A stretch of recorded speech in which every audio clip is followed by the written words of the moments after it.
Bonjour à tous, je suis en tournée avec mon groupe de musique. On va passer à Paris, Marseille, Montpellier, Château-Renard, Lorient, au Festival Les Indisciplinés, Saint-Etienne, Limoges, Toulouse, Laval, Tourcoing. D'autres dates arriveront, donc suivez-nous sur les réseaux. On vous attend fortement à Paris au Trabendo, au Fil à Saint-Etienne et au Bikini à Toulouse. Il y a beaucoup de place, ce serait fou de faire complet comme avec la première partie de la tournée. Tous les liens sont dans le Linktree dans la description, ça n'impactera pas la quantité de vidéos cette année.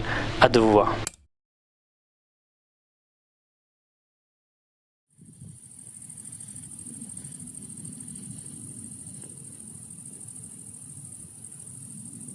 Comme vous avez pu le comprendre avec le précédent Findings, l'univers de la radio m'a toujours fasciné.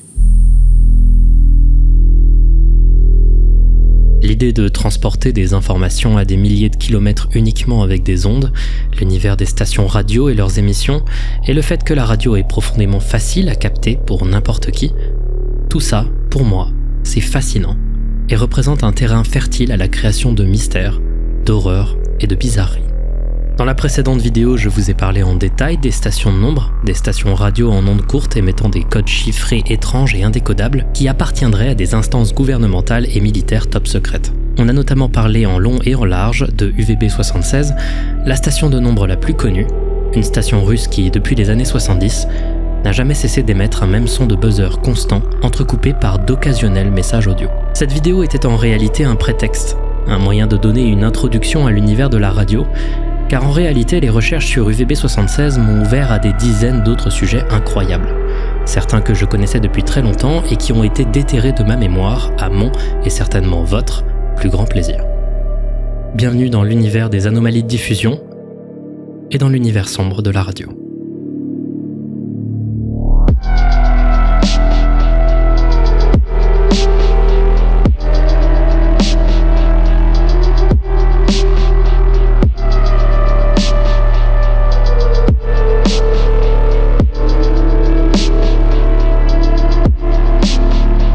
Dans cette vidéo, nous allons parler des plus grands mystères de la radio, ceux qui fascinent les internautes et radio-écouteurs depuis des dizaines d'années. L'objectif est de mettre tout le monde à la page pour pouvoir, dans de futures éditions, parler d'anomalies radiophoniques plus niches que des amateurs de la radio me partageront, que ce soit par mail ou sur les réseaux sociaux. Regarder la précédente vidéo n'est pas forcément nécessaire pour comprendre celle-ci. Ce précédent Findings était assez technique et pour certains, ça pouvait être difficile de rentrer dedans. Néanmoins, je vous conseille quand même de le regarder, car sinon, quelques détails ici et là dans cette vidéo pourront vous être difficiles à comprendre ou être des notions qui vous sont un peu étrangères. Néanmoins, celle-ci a été faite pour être appréciée par n'importe qui, peu importe votre niveau de connaissance du sujet. Il s'agit d'une sélection d'histoires incroyables, parmi mes préférées que j'ai pu raconter depuis longtemps dans Findings. J'ai classé chacune de ces histoires en 3 catégories. Premièrement, les étrangetés de la radio, des histoires liées à des captations et stations radio étranges et anomaliques. Deuxièmement, les imprévus et incidents de la radio, des catastrophes qui se sont passées en direct et qui sont encore aujourd'hui mystérieuses. Et enfin, nous parlerons de piratage radio. Et j'en profiterai pour vous raconter une histoire que je connais depuis très longtemps et qui contient un de mes audios terrifiants préférés. J'espère que cette vidéo vous plaira, c'est rare qu'un sujet me fascine autant et pendant autant de temps, et j'espère que je pourrai vous partager adéquatement cette fascination. Je préface avant tout une chose. J'ai été surpris du peu d'histoires qu'on pouvait trouver en ligne. Il semblerait que l'univers sombre de la radio est soit pas très archivé, soit les anomalies sont exceptionnellement rares. Et ce pour des raisons qu'on traitera vers la toute fin, en conclusion.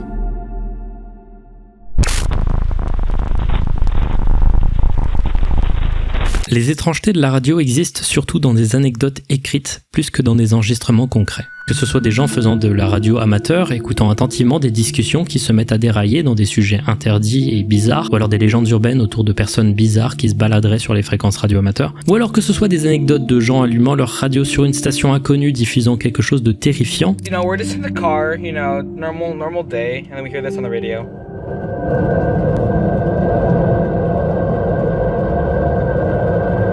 Ou même encore des gens travaillant dans la radio, parlant de présences bizarres dans les locaux après un décès. La radio vit à travers les légendes urbaines et les cris. Mais souvent, assez peu d'enregistrements existent. J'avais réglé ma radio autour de 4 MHz tard le soir, et j'ai entendu une voix douce à la Mr. Roger qui disait des trucs comme « Daniel, tu m'entends? Il y a des gens qui veulent parler avec toi, Daniel. Tu dois nous dire où tu es. Nous sommes là pour t'aider. » Il continuait d'appeler le nom de Daniel, mais il n'y avait aucune réponse, pas d'indicatif, d'identifiant de station, de nom ou autre. Juste Daniel, tu m'entends? À un moment, on pouvait entendre quelqu'un pleurer en fond. C'était très troublant. J'ai entendu un gars faire un appel de détresse juste avant que son avion se crache en 2006. Mes enfants jouaient à cache-cache avec des jouets talkie-walkie dans une zone très rurale. Un de mes fils fait irruption par la porte arrière et dit que quelqu'un leur parle sur leur radio. J'écoute. Un mec inconnu parlait avec mes enfants. Il leur posait des questions et jouait à leur jeu. J'ai dit dans le talkie-walkie « Qui c'est ? Tu habites où ?» Il est parti. Je sais que c'est des fréquences très communes, mais leurs jouets ne captaient que des distances allant à 2-3 centaines de mètres maximum. Je n'ai jamais su qui c'était. Ces anecdotes sont toutes intéressantes et on peut trouver bien pire en cherchant bien. Mais le problème, c'est que ces anomalies ne sont jamais enregistrées, souvent parce qu'elles arrivent beaucoup trop rapidement pour être vraiment captées et enregistrées, ou alors tout simplement parce qu'il y a des lois en place qui empêchent d'enregistrer notamment les bandes radio amateurs, et que tout le monde n'a pas forcément ce réflexe d'enregistrer les choses bizarres qui leur arrivent, surtout quand ça arrive rapidement. Néanmoins, j'ai quand même réussi à vous trouver quelques petits cas intéressants qui ont plutôt bien été archivés. Les deux premières histoires que je vais raconter dans cette vidéo sont des petites histoires un peu pour se chauffer. Elles sont plus simples et moins impressionnantes que les prochaines que je vais raconter. Celle-ci va vous permettre de vous acclimater à ce que moi, personnellement, j'appelle des anomalies radiophoniques. Le 19 mars 2017, un individu du nom de Sammy Heron poste une vidéo sur Facebook très simple. Buenas noches, raza. Estamos en una calle. Donde se supone una persona falleció. Il est dans sa voiture, immobile au milieu de l'Avenida del Paraíso, à San Nicolás de los Garza, une banlieue de la ville de Monterrey au Mexique, dans l'état de Nuevo León, et il explique que quelqu'un est mort à l'intersection en face de lui 3 ans auparavant, et que juste à côté de l'emplacement de sa mort, on peut trouver une croix. De hecho, está la cruz por ahí donde la persona murió. ¿Por qué razón? No se sabe. Il explique ensuite que si vous mettez sur la fréquence radio 690 kHz AM et que vous passez près de la croix à l'intersection entre l'avenue et la rue Jacintos, vous pourrez entendre votre radio se distordre pour laisser place à un son de sirène d'ambulance distordu. Si escuchan la radio, la estación está en la 690 de AM. La estación no se ha cambiado, es la misma estación. Ahí vamos. Por allá está la cruz. Dale lento, más lento.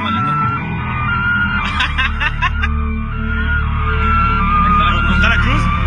Dale. Ok, c'est en effet troublant. On voit bien sur la vidéo que Sammy est sur le mode radio, il ne change pas de fréquence, il n'a pas l'air d'être en mode auxiliaire, les interférences sont assez réalistes, ça paraît crédible, peut-être trucable, mais crédible. La vidéo va devenir virale assez rapidement. Le post Facebook de Sammy va attirer l'attention de tonnes d'internautes, et si aujourd'hui il est totalement impossible de trouver le post car Sammy a supprimé ses réseaux, on peut trouver dans certaines vidéos mexicaines de l'époque des screenshots montrant qu'en moins de 6 jours, elle avait déjà fait plus de 2 millions de vues. La presse s'est assez rapidement emparée de l'affaire, et la vidéo va beaucoup tourner. C'est à ce moment-là qu'a commencé la légende de l'ambulance fantôme de Monterrey. Donc dans un premier temps, l'histoire du décès 3 ans auparavant, c'est vrai. Il s'agissait d'un homme d'environ 30 ans qui n'était pas connu des locaux.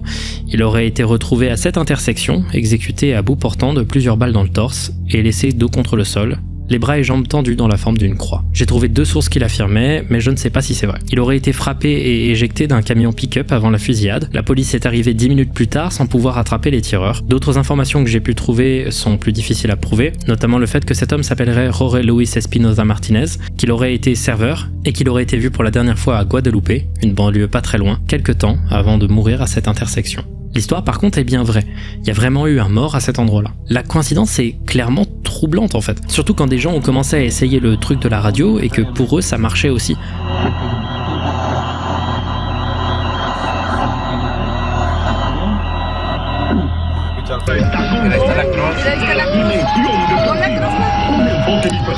Des tonnes de gens vont essayer de reproduire le phénomène encore et encore, et de toutes les sources que j'ai pu voir, il y a bel et bien eu un moment où cet endroit-là, cette intersection, sur la fréquence 690 AM, causait ces interférences bizarres. Sammy lui-même aurait réessayé en live plus tard sur Facebook, et ça aurait donné ce résultat bizarre avec un son presque déformé.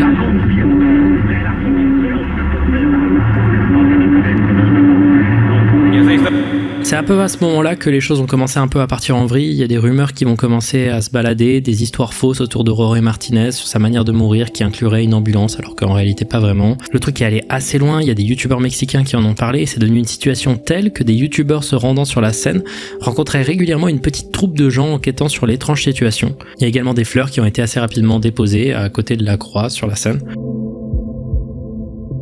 Bon, c'est assez difficile de choper des informations sur les médias locaux mexicains quand on parle pas la langue, mais visiblement la famille de la victime a pas l'air d'avoir kiffé, et il y a des gens qui ont commencé à mettre des petits messages autour de la croix pour dire aux gens d'arrêter de faire n'importe quoi autour de cet endroit. Au cours du temps, la croix en question a été enlevée, et on peut notamment le voir sur Google Street View quand on change la date des prises de vue.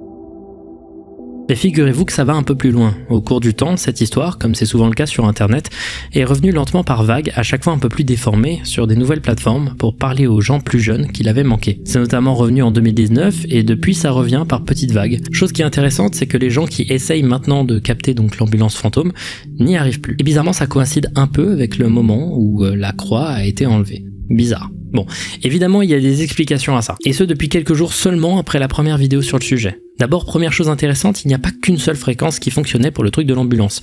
Il y avait bel et bien 690 kHz, mais il y avait également 1480 kHz, et apparemment plusieurs autres fréquences AM, selon la chaîne salvadorienne Gabe Ash, qui a fait un remarquable taf d'enquête sur le sujet. Le truc c'est que les fréquences 690 et 1480 kHz sont tenues respectivement par les stations XERG AM et XETKR AM. Toutes ces stations radio appartiennent à Multimedios Radio et émettent toutes dans l'état de Nuevo León à Monterrey. Donc il y a peut-être une possibilité que des émetteurs déconnent chez Multimedios Radio. Qui plus est, les enquêteurs se sont rendus compte que la radio ne se distordait pas près de la croix. En réalité, le lieu d'interférence est situé à plusieurs mètres plus loin, et c'est précisément à cet endroit qu'apparemment un gars a remarqué un surplus d'ondes électromagnétiques émises près d'une barrière plus loin, précisément à côté de lignes haute tension. Visiblement, du coup, ce son est une coïncidence. Une coïncidence grande, qui arrive presque 3 ans pile après un décès au même endroit, presque à la date anniversaire, mais il semblerait du coup que ce soit un phénomène explicable que l'on appelle une intermodulation de fréquence. Mais quand même...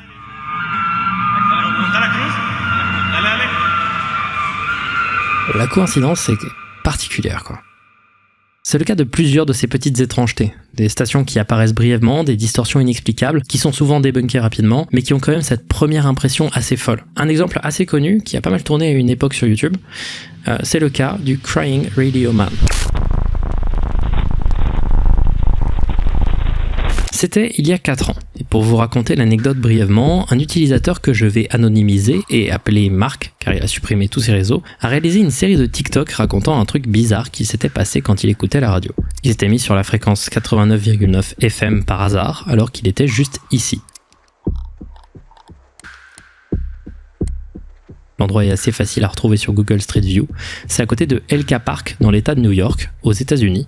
C'est juste à côté de cette église, à côté de laquelle il y a ce cimetière, qui est la principale raison pour laquelle les gens vont à cette église. Les TikTok de Marc ne sont aujourd'hui plus disponibles pour la plupart, donc je vais me baser en partie sur des extraits que j'ai trouvés dans une vidéo de Goose Booze, le mec qui a popularisé le sujet en premier, qui contient des passages de TikTok qui aujourd'hui sont des lost media, donc je n'ai que cette source-là. Le TikTok de Marc commence dans la précipitation.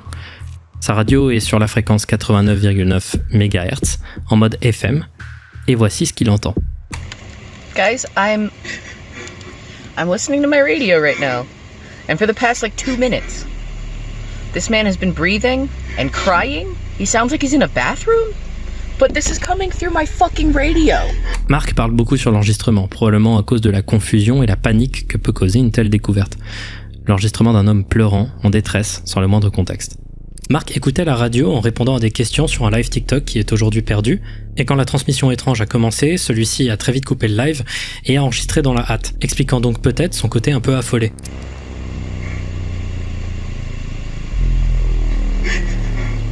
It's just a dude crying. For 4 minutes? Encore plus perturbant, au bout de quelques temps à enregistrer cet homme qui pleure, Marc arrive à enregistrer ça. What is this?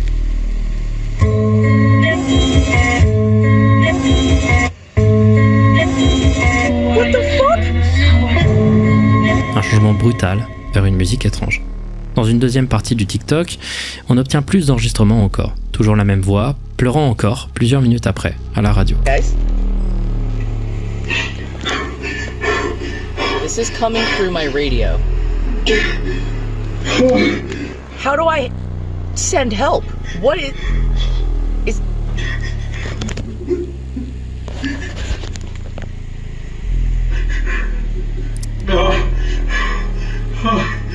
On voit bien que la voiture est en mode radio et sur la fréquence, donc ce n'est pas un fake. Évidemment, avec ce postulat, c'est logique que les gens se posent des questions. Et naturellement, il va y avoir beaucoup de théories sur le sujet très rapidement. D'abord, les gens vont se dire que Mark devait probablement mentir, ou alors créer un fake pour démarrer un ARG ou créer un phénomène viral. C'est largement possible d'obtenir un émetteur FM à très basse puissance qui peut se brancher sur les allumes-cigares de voiture et émettre sur une fréquence FM parfaitement légalement car la puissance ne permet pas d'émettre sur un rayon suffisant pour interférer avec d'autres stations. C'était utilisé à une époque pour diffuser sa propre musique dans sa voiture, à une époque où parfois il n'y avait pas la fonction aux et juste la fonction radio. Ainsi on émet juste l'audio sur la fréquence FM et la radio la capte.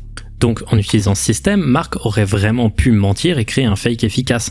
Or visiblement ça n'a pas l'air d'être le cas. Déjà il va préciser régulièrement dans plusieurs TikTok que ce n'était pas un ARG, son compte ne tournait vraiment pas autour de ce genre de sujet et la suppression de ses réseaux semble indiquer que c'était clairement pas un coup de pub pour quelque chose d'autre. Et même en général ça ne ressemble pas aux hoax habituels sur internet. Du coup même si on peut pas prouver à 100%, on va donner le bénéfice du doute. On peut donc se pencher sur le deuxième élément qui a fait tiquer les gens, la fréquence 89,9 FM. C'est une fréquence qui a de l'histoire, et je vais notamment en parler à la toute fin de la vidéo. Mais en gros, il y a une énorme légende urbaine autour de cette fréquence, et plus généralement de la station WKCR FM, une station qui appartient à l'université de Columbia, et qui est une des radios les plus historiques et importantes de l'histoire. Elle est connue pour ses programmations de jazz et hip-hop de qualité, et aussi pour son côté un peu expérimental bizarre. C'est par exemple une des premières radios universitaires à avoir adopté le format FM. Et bien en 1995, cette station aurait été piratée, et on va en parler à la toute fin de la vidéo de ce piratage parce qu'il est particulièrement marquant. Le fait d'avoir une diffusion aussi étrange sur cette fréquence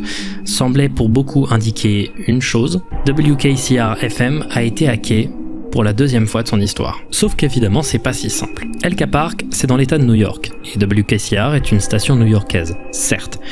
Mais les États-Unis, c'est grand, c'est effroyablement grand, et même si t'es dans le même état, et que cet état est un des plus petits, tu peux quand même être à 2 heures de route, soit quasiment 200 km. WKCR n'aimait pas aussi loin, et dans un mail envoyé à Mark quelques temps après les premiers TikTok, la direction de la station va affirmer qu'en effet, WKCR FM n'aimait pas jusqu'à Elka Park.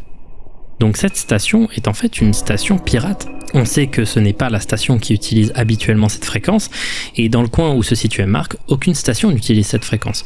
Les théories vont s'intensifier du coup. C'est une station pirate, donc quelqu'un qui agit probablement seul, avec un émetteur non autorisé et qui diffuse un audio de personnes qui chialent, et ce pendant une période étendue dans le temps. Les gens ont vraiment pensé que c'était quelqu'un qui pouvait être en danger, qu'on avait en face l'équivalent radiophonique d'une Red Room, un enregistrement en direct d'une personne qui se ferait torturer.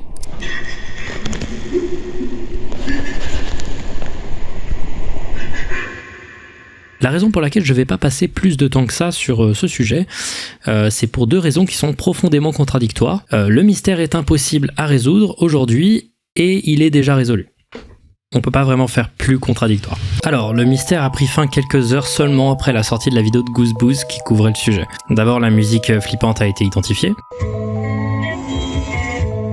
Il s'agit de Taxonomist de Larry Guss, c'est un morceau de électro expérimental, et du coup son côté un peu décousu et un peu se répétant, c'est complètement voulu. Les gens ont donc par la suite recherché des films qui utilisaient ce morceau, et ils en ont trouvé un du nom de Suntan, un film grec datant de 2016, réalisé par Argyris Papadimitropoulos. Et il est horrible, voilà, j'ai pas regardé le film en entier, il avait l'air un peu intéressant jusqu'à ce que j'arrive à la fin, soit l'origine du son qu'on a pu entendre dans l'enregistrement original de Mark, et cette fin, c'est une scène de où le personnage principal drogue une femme, l'amène dans son cabinet de médecin pour l'agresser sexuellement, et il se met à pleurer juste avant de procéder.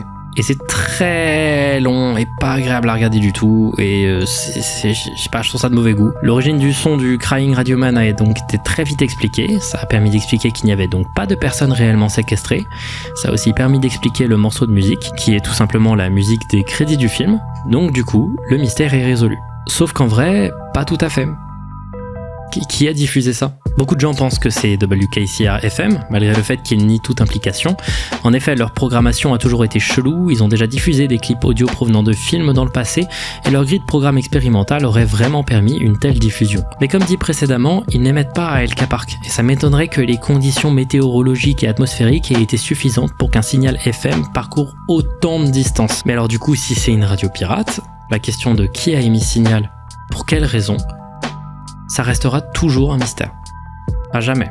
Si les radios pirates ne sont pas débusquées au plus vite, ils peuvent facilement sortir indemnes. Et le mystère du Crying Radioman restera en ce sens toujours irrésolu. Et ce que je trouve fou, c'est que des trucs comme ça, il doit s'en passer très probablement régulièrement. Et on n'en entendra jamais parler, parce qu'il faut avoir le réflexe de l'enregistrer.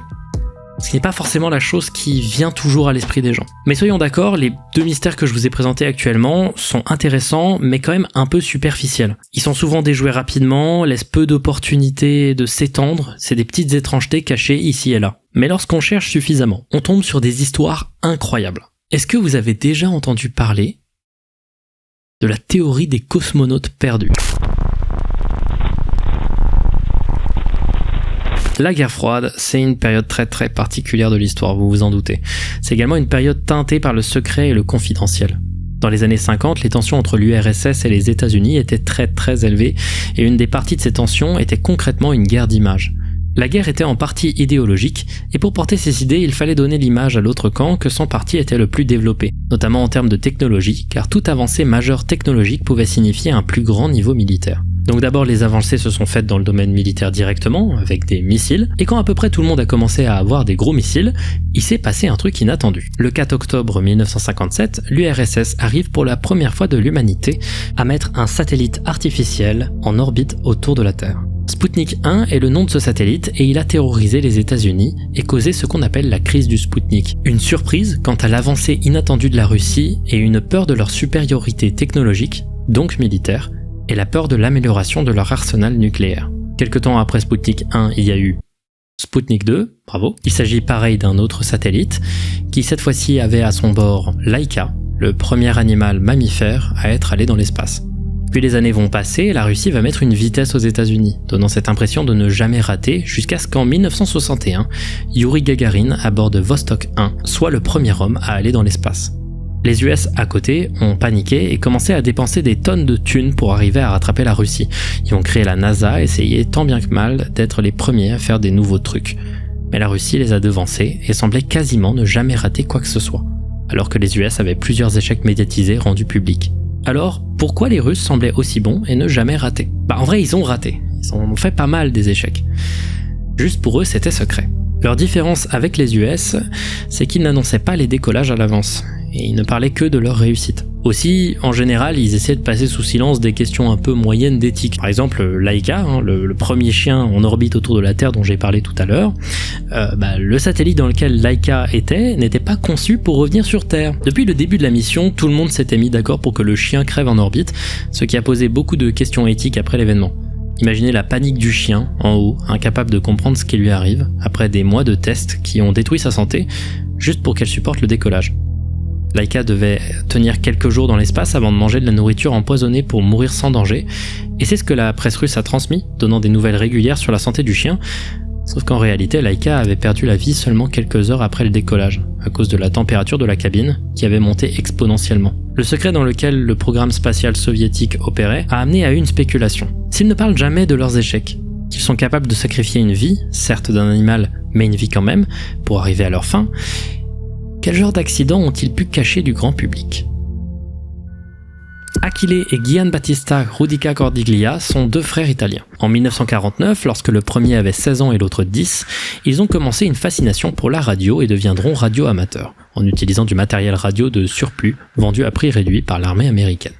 Ils vont avec ça créer leur premier matériel radio afin de converser avec d'autres radioamateurs dans le monde. Un truc que je vous ai pas dit à propos de Sputnik 1, le premier satellite à être mis en orbite, c'est ce qu'il y avait à l'intérieur. 2 émetteurs radio. Ces émetteurs radio étaient réglés sur les fréquences 20 et 40 MHz. Et ces fréquences ont été transmises publiquement. En 1957, les frères Rudica Cordiglia arrivent à capter la transmission du satellite, tout comme de très nombreux autres radioamateurs dans le monde. Tout ça nous donne ce réel enregistrement qui a bel et bien été fait par les frères en 1957.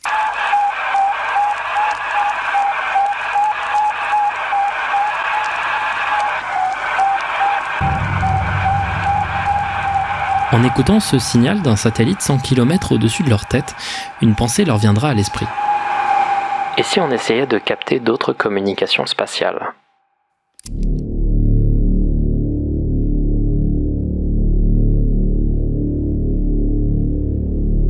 Au cours du temps, les frères Rudica Cordiglia vont créer une station de réception radio qu'ils vont appeler Torre Berthe. D'abord dans un ancien bunker allemand de la Seconde Guerre mondiale, près de la ville de Turin en Italie, puis ils finiront par s'installer, selon un article de 1965, dans une vieille maison de convalescence rachetée par leur père, d'où vient d'ailleurs le nom Torre Berthe.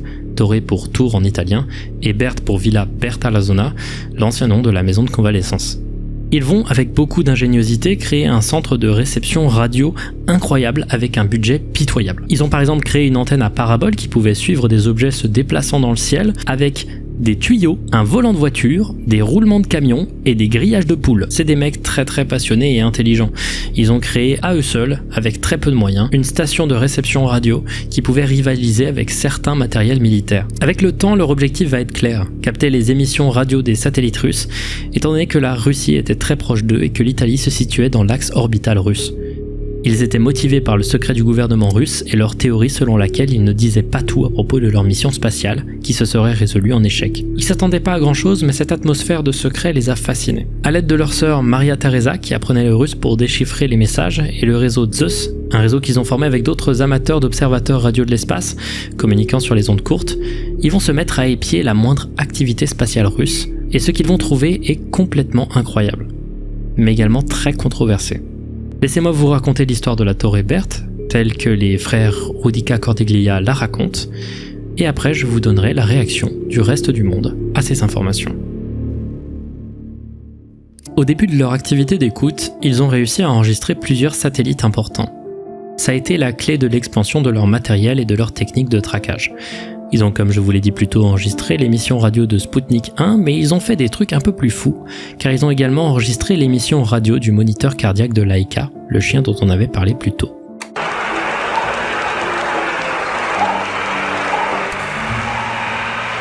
Et de ce que j'ai compris, c'est bel et bien vrai que le rythme cardiaque de Laika a été transmis par onde radio, étant donné que celui-ci a été archivé au cours du vol. Ils vont par la suite enregistrer l'émission radio du premier satellite américain Explorer 1, et à force de faire des enregistrements de ce type, ils vont être reconnus par la presse locale. Les frères Cordiglia se démerdaient surprenamment bien et étaient surtout obstinés. Ils ont fait des recherches sur les tranches de fréquences allouées aux communications spatiales dans la Convention de Genève, et vont continuer ainsi à chercher des satellites toujours plus précisément. Jusqu'à fin novembre 1960, où tout ça va prendre une mauvaise tournure.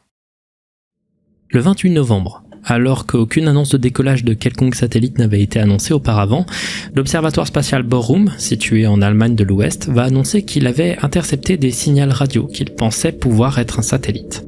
Quand ils reçoivent l'info, les frères vont sauter sur leur équipement et passer des heures à essayer de trouver la fréquence sur laquelle ce présumé satellite émettait pour pouvoir l'enregistrer. Après des heures, ils vont entendre un son familier, un code Morse transmis par l'émetteur radio.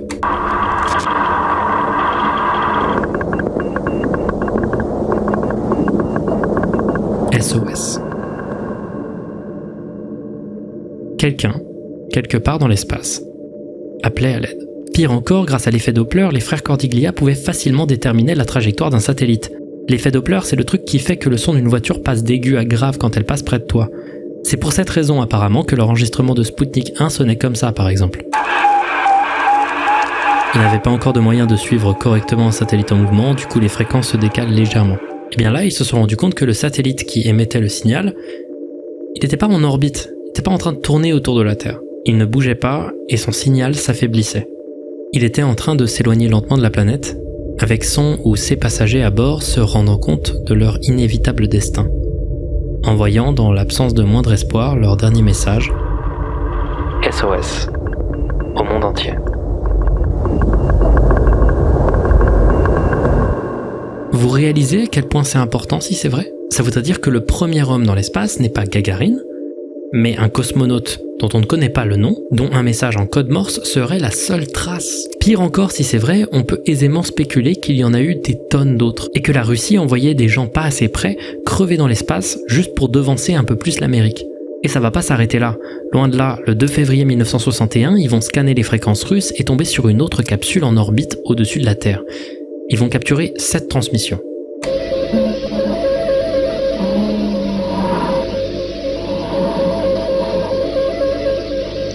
le souffle d'un autre cosmonaute inconnu. Un souffle lent et étouffé, comme si celui-ci était en train de suffoquer.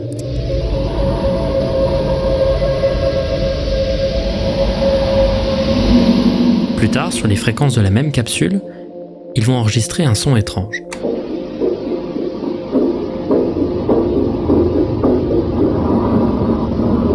Le battement de cœur étouffé d'un cosmonaute. Ils vont envoyer les enregistrements à un célèbre cardiologue italien, Dr Achille Dogliotti, et celui-ci va leur donner son verdict.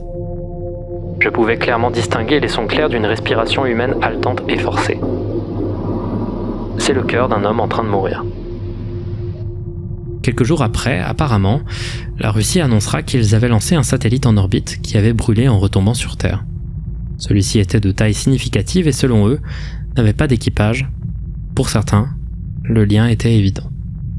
Les frères Rudica Cordiglia vont continuer de devenir de plus en plus populaires dans la presse italienne. Leur découverte était sensationnelle et elle commençait à faire du bruit, surtout quand ils vont réussir à enregistrer la voix de Gagarine dans son satellite.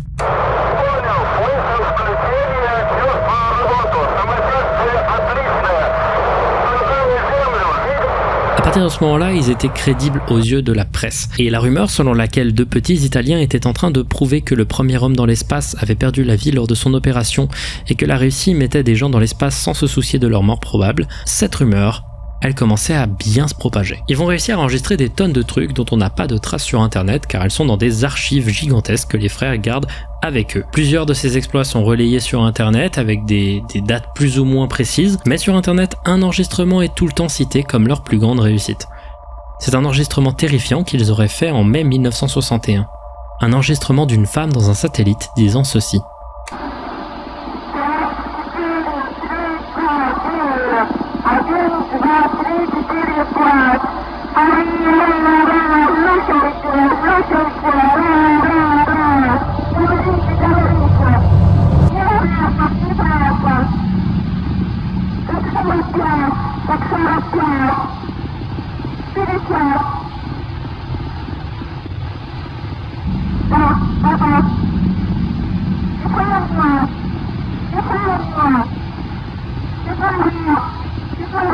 Cette femme, qui n'a jamais été identifiée, serait morte de chaud, emportée dans le rien de l'espace ou brûlant dans l'atmosphère, complètement terrorisée.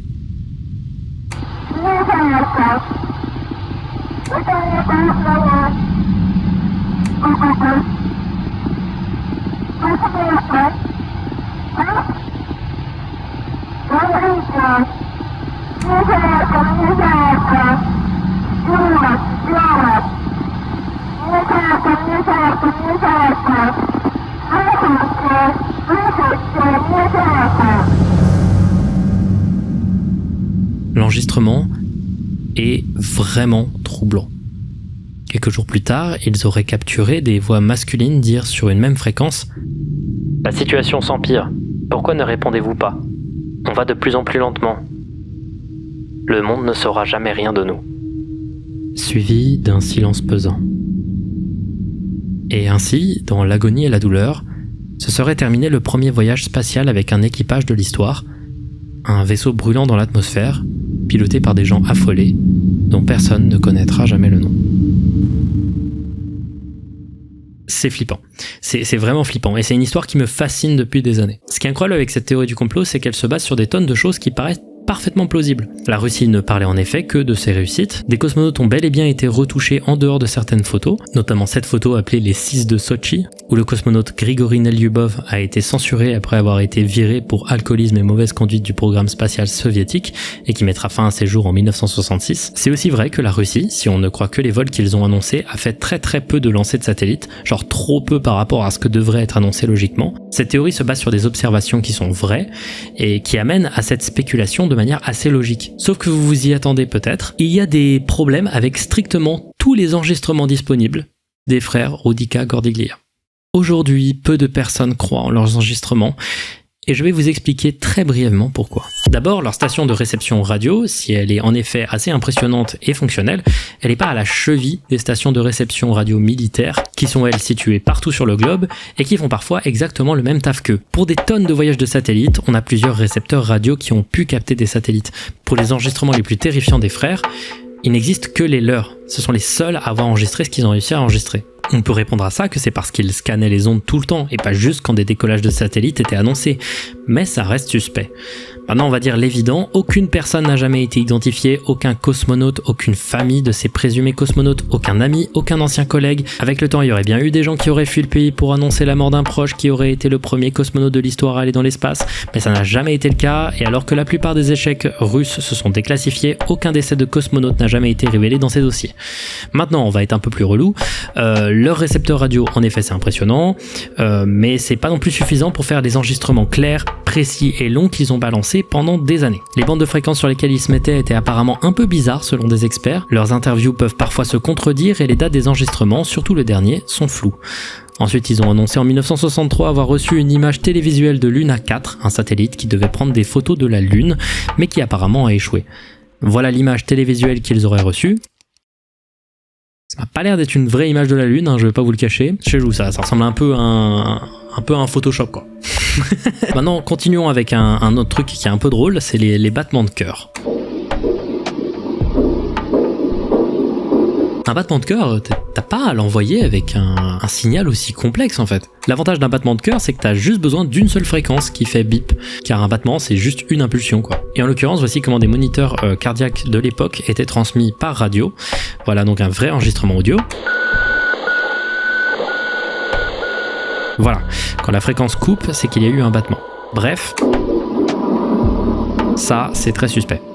Pareil pour le code Morse.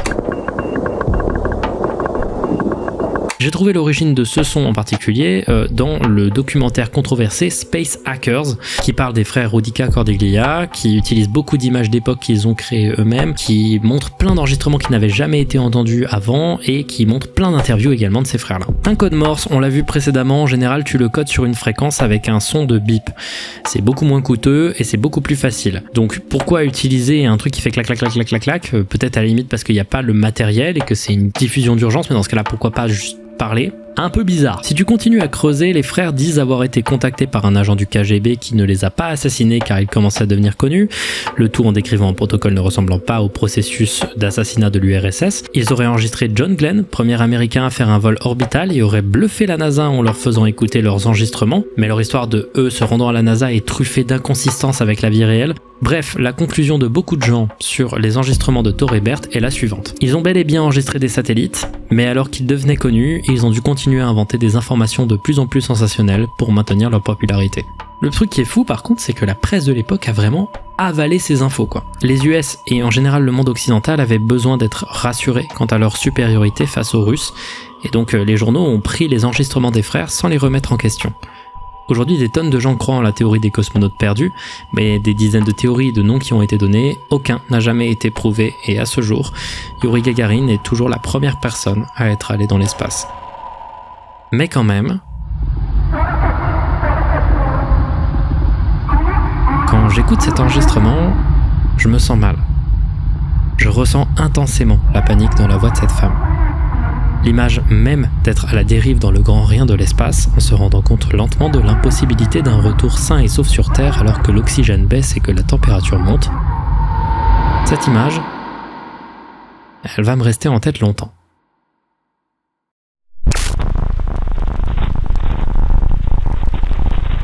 Ok, on en a fini avec les étrangetés et on peut donc passer au deuxième type de mystère de la radio, les imprévus.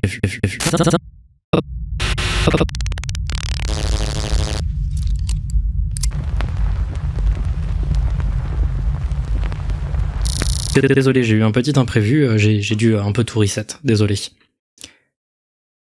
J'ai essayé d'être mignon. C'est quand même fou qu'en autant de temps de vidéos, on n'ait pas parlé de ce à quoi on pense en premier quand on pense à la radio.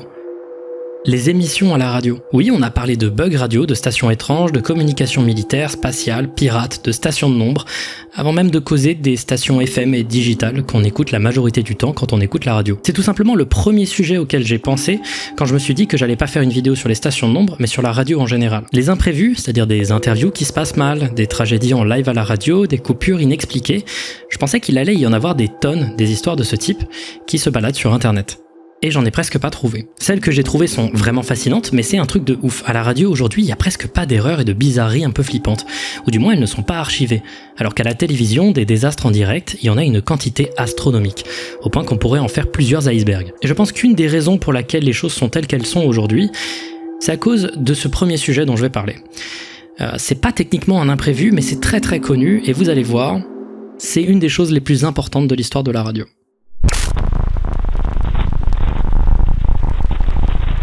Le soir du 30 octobre 1938, sur une des nombreuses fréquences des stations radio de CBS, l'un des plus grands réseaux américains historiques et radiophoniques, une émission musicale qui diffusait le morceau La Comparsita de Ramon Raquello et son orchestre se fait interrompre par une annonce inattendue.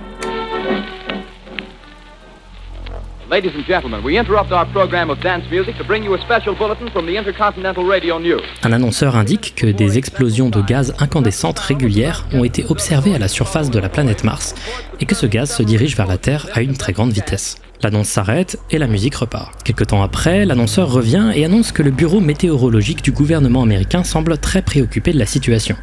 Et ainsi, une interview est organisée rapidement dans la hâte, avec un individu nommé Professeur Pearson, pour donner son point de vue sur la question. We are ready now to take you to the Princeton Observatory at Princeton, where Carl Phillips, our commentator, will interview Professor Richard Pearson, famous astronomer. Le professeur Pearson, astronome célèbre, explique aux journalistes que la vie sur la planète Mars n'existe pas à la connaissance de la science. Au milieu de leur discussion, visiblement sans que cela soit prévu, quelqu'un donne un papier au professeur qui indique qu'un impact de météorite a eu lieu à moins de 20 miles de Princeton, le lieu où Phillips et Pearson sont en train de faire leur interview. Après quelques morceaux de musique pour temporiser et une annonce via un bulletin d'information, l'émission coupe alors que Phillips fait un reportage sur ce qu'il se passe. Ladies and gentlemen, this is Carl Phillips again, out at the Wilmot Farm, Grover's Mill, New Jersey. Professor Pearson and myself made the 11 miles from Princeton in 10 minutes. Well, I hardly know where to begin. Bon. Je vais pas vous faire toute l'émission. Mais ce que je suis en train de vous raconter, c'est une fiction radiophonique de 1938 qui a été dirigée par Orson Welles. Le gars qui, quelques années plus tard, fera le film Citizen Kane, un truc pas très connu. Et cette diffusion radiophonique est une des diffusions les plus importantes de l'histoire de la radio. Au cours du programme, dans un réalisme qui pour l'époque était assez vénère, l'histoire va amener les auditeurs à écouter en direct la présumée invasion de la Terre par des martiens, qui amènera au déversement par ceux-ci d'une fumée toxique tuant peu à peu chaque personne sur Terre, amenant à ce moment particulièrement important et impactant pour les auditeurs de l'époque. Now the first machine reaches the shore, stands watching, looking over the city. Steel Cowlish Head is even with the skyscrapers. Now they're lifting their metal hands. This is the end now. Smoke comes out, black smoke drifting over the city. People in the streets see it now. They're running toward the East River, thousands of them. Now the smoke's spreading faster. It's reached Times Square. People are trying to run away from it, but it's no use. They're falling like flies. Now the smoke's crossing 6th Avenue, 5th Avenue. 100 yards away. It's 50 feet. Ok, alors ce moment-là, il est particulièrement important. En gros, à l'époque, le fait de simuler une histoire à travers la radio, le fait de mettre la radio au centre même de l'histoire racontée et d'utiliser son médium et ses codes, c'était vraiment très novateur. Voire même révolutionnaire. C'est presque le premier found footage. C'était révolutionnaire au point que les gens n'ont pas compris. Malgré la présence au début d'une annonce qu'on allait écouter une fiction, Columbia Broadcasting System and its affiliated stations present Orson Welles and the Mercury Theatre on the Air in The War of the Worlds by H.G. Wells. Malgré une interruption au milieu, nous rappelons que tout cela était faux et qu'il s'agissait d'une performance. You are listening to a CBS presentation of Orson Welles and the Mercury Theatre on the Air. Le réalisme du truc a fait paniquer beaucoup de gens. Le programme a commencé à être diffusé le 30 octobre 1938 à 20h. En seulement une vingtaine de minutes, des gens commençaient à paniquer, particulièrement dans le New Jersey. Il y aurait eu des gens qui ont commencé à appeler en masse les autorités pour être rassurés qu'une invasion alien n'avait pas lieu. Des gens vont commencer à s'armer et à se préparer à partir de là où ils étaient. C'était apparemment un peu le bordel. À ce moment, la police va interpréter la quantité d'appels comme le signe qu'une panique nationale était en train de commencer. Et la police va appeler à 8h32 CBS pour demander d'interrompre la diffusion immédiatement, en demandant d'accompagner à tout ça une annonce que tout cela était fictionnel. La police va débarquer dans le studio en masse pour essayer d'arrêter le programme et, selon des gens qui étaient présents ce jour-là, il y a eu une bataille entre la police et les employés de la radio pour empêcher la police d'arrêter la diffusion, qui finira par se terminer comme prévu. Pendant cette diffusion, la légende dit qu'une partie de l'Amérique aurait fait de grands déplacements en voiture pour fuir l'invasion, causant plusieurs crashs mortels. Des gens couraient dans les rues, criant que les Martiens envahissaient la Terre. Un maire d'une ville du Midwest va appeler le studio d'ailleurs en disant que la diffusion avait causé des émeutes dans sa ville. Une panique démesurée eut lieu dans la ville de Trenton, des cas de vandalisme et apparemment 50 suicides et 40 crises cardiaques. Un putain de désastre, et un cas de ce qu'on appelle l'hystérie de masse, ou la psychose collective. Sauf que non. Ce que je viens de vous dire est faux aussi en fait. Et c'est une des plus grosses légendes urbaines. La vraie hystérie de masse dans cette histoire, c'est la réaction qu'a eu le monde à la diffusion de la guerre des mondes. La vérité, c'est qu'il n'y a pas eu de mort. Il y a bel et bien eu des petites zones où de la psychose collective a eu lieu brièvement, mais rien qui a mené à la mort de quiconque. C'était une panique qui a pris dans certains endroits des proportions très très grandes, certes, mais en réalité, à cette heure-ci, ce jour-là, sur 5000 personnes, 2% écoutaient la radio, et aucun d'entre eux n'écoutait ce programme. C'était aussi la veille d'Halloween, donc c'était un peu prévisible qu'il y allait avoir quelque chose lié à l'horreur, et encore une fois, il y avait une annonce avant le programme pour dire que c'était une fiction. La réaction dans les journaux et par le gouvernement a été gigantesque et démesurée.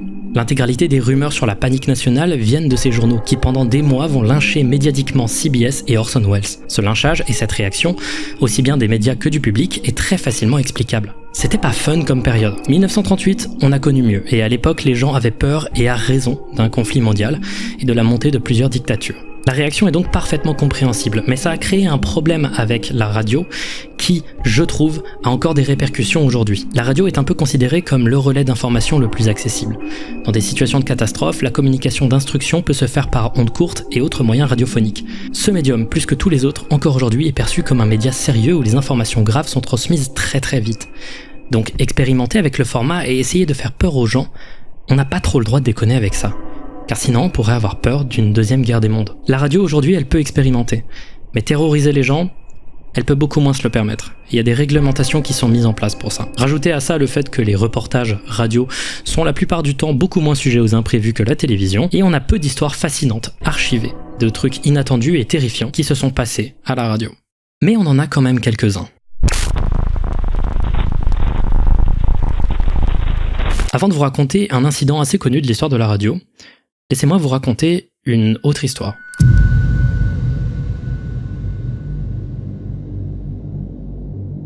En juillet 1991, une jeune femme afro-américaine anonyme, surnommée Brenda, vient voir la police de la Nouvelle-Orléans, située en Louisiane. Elle explique, encore sous le choc, être entrée dans la voiture d'un inconnu près de Nevada Street et avoir été agressée violemment avant d'être étranglée, jusqu'à ce qu'elle finisse inconsciente. Elle a survécu de peu en se faisant passer pour morte.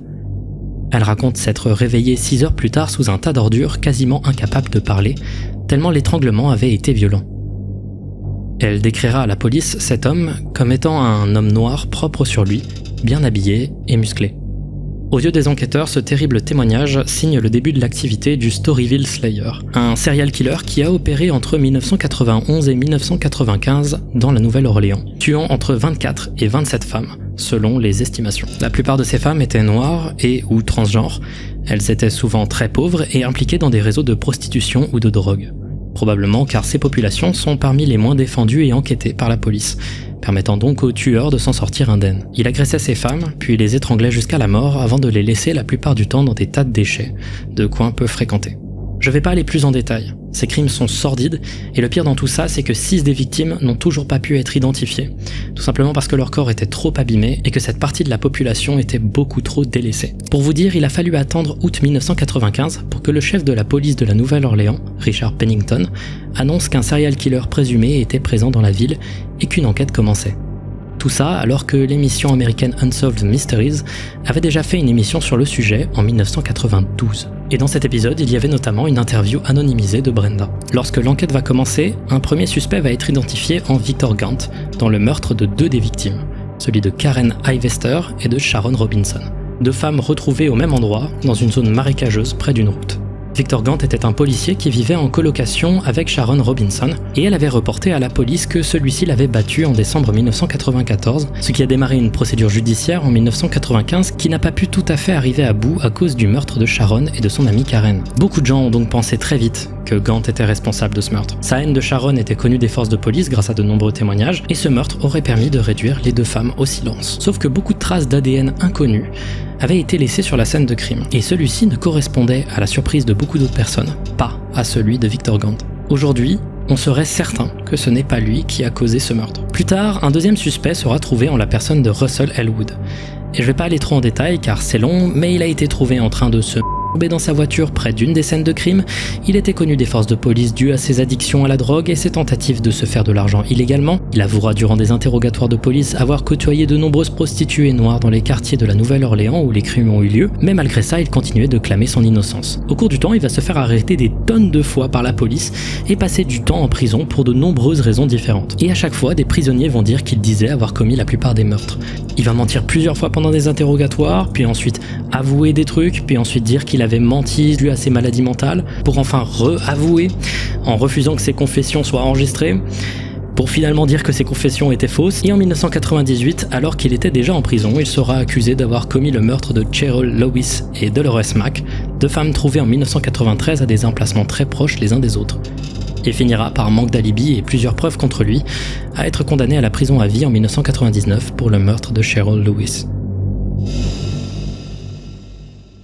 Maintenant, dans toute cette histoire, il y a quelques trucs que les gens ont du mal à comprendre. De ce que j'ai pu voir, beaucoup de gens sont assez d'accord que Russell Elwood a bel et bien été responsable du meurtre d'au moins une personne dans l'histoire de ces tueries. Mais il est impossible qu'il ait commis l'intégralité de ces meurtres. Et certains enquêteurs continuent à dire qu'ils ne savent même pas si c'est vraiment lui qui a tué Cheryl Lewis. Il reste encore un grand nombre de meurtres irrésolus.